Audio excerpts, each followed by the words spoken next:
As the House considers the defense appropriation bill today that costs the American people $831 billion, it's important to talk about that this is the funding for our great men and women serving in our military and our nation's defense.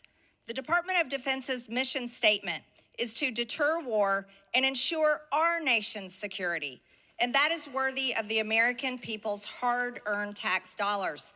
However, the American people are $37 trillion in debt, so this is money that is being spent that they already don't have. My amendment would strike $500 million in funding for nuclear-armed Israel's missile defense system. And it's important to phrase it that way. Israel is a nuclear-armed nation, which is very capable of defending themselves, and they have been proving that so as we've watched on the world stage. The U.S. already provides Israel with $3.8 billion annually in foreign aid. $3.8 billion, that's a lot of money. Additionally, the April 2024 security supplemental included $8.7 billion for Israel. That is nuclear-armed Israel.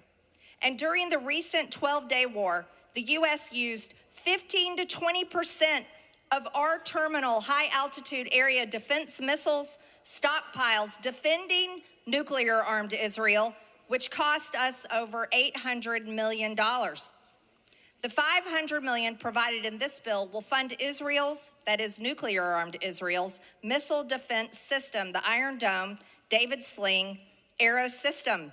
Yet Israel is a nuclear-armed nation. That's a pretty big deterrent for any of their enemies. Any nation that has a nuclear bomb has the greatest threat against their enemies. U.S. aid typically accounts for 15 to 20% of Israel's defense budget, even though Israel, nuclear-armed Israel, has universal health care for their citizens and subsidized college for their citizens. They're able to provide that. However, here in America, we're $37 trillion in debt.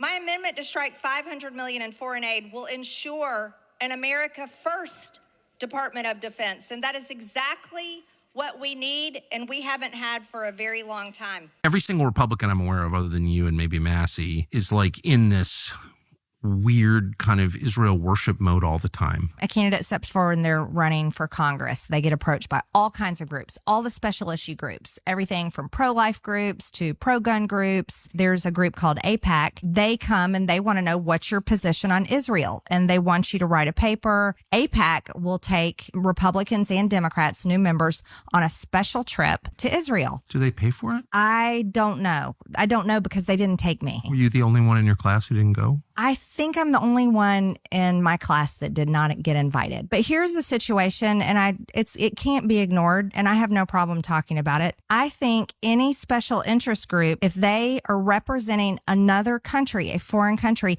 they have to register that way. Under the Foreign Agent Registration Act, FARA. Yes, they should register under that law. Why aren't they registered under FARA? I don't understand that. I think everybody's too afraid to push that issue. Why?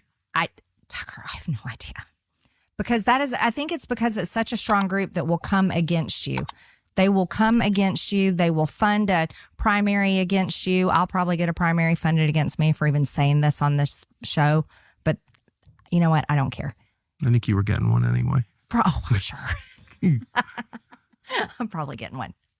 And that's fine. And my district can vote for whoever they want to represent them. They can. It's just funny. It's like you and Massey are the only member. We're not the only ones that think it, but we're the only ones that say it. I mean, you're going to get crushed for saying this. Probably. Have you noticed that the Republicans and the Democrats can't agree on nothing? Except when it comes to Israel. And Netanyahu can come over here. You see the leader of the Republican, the leader of the Democrat standing together with Netanyahu. Is that a strange picture? That you can't agree on the welfare of the American people, but you can agree on what is in the best interest of Israel? Talk back to me.